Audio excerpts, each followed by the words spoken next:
नमस्कार, सुप्रभात. एनडीटीव्ही मराठीच्या मॉर्निंग प्राइम टाइम मध्ये आपल्या सगळ्यांचं स्वागत. मी प्रज्ञा. सकाळचे 7 वाजता बुलेटिनच्या सुरुवातीला एक नजर हेडलाईन्सवर. विधिमंडळाच्या पावसाळी अधिवेशनाचा चौथा दिवस. आमदार मनीषा कायंदे यांनी उपस्थित केलेला वारीमध्ये अर्बन नक्षलवादाचा मुद्दा तापण्याची शक्यता. भाजप आमदारांना मुख्यमंत्र्यांकडून कानमंत्र. निवडणुकांच्या दृष्टीने प्रवेश दिल्याची फडणवीसांची तंबी. तर प्रतिमा मलिन करणारी कामं करू नका, मुख्यमंत्र्यांची आमदारांना कानउघडणी. उपमुख्यमंत्री एकनाथ शिंदे आज पंढरपूर दौऱ्यावर. वारकऱ्यांच्या सोयी सुविधांची पाहणी करणार.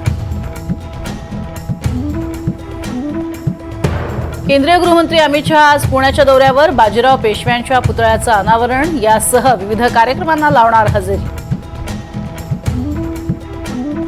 रायगडमध्ये अघोरी प्रकार सुरू. पालकमंत्रीपदासाठी कोणाच्या तरी मनात बहिणीसाठी वाईट. विधान परिषदेत लिंबू मिरची दाखवत अनिल परबांचा गोगाव लेनवर निशाणा.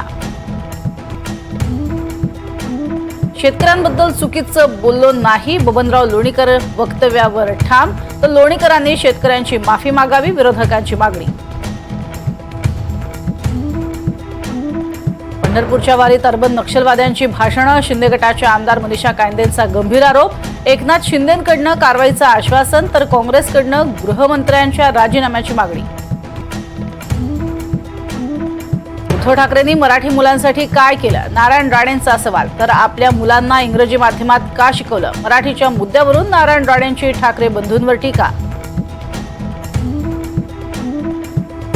राज्यात पावसाचा जोर वाढला. पुणे घाटमाथ्यावर रेड अलर्ट. कोकणसह मराठवाड्यात वादळी पावसाची शक्यता. तर रायगड जिल्ह्याला आज आणि उद्या ऑरेंज अलर्ट.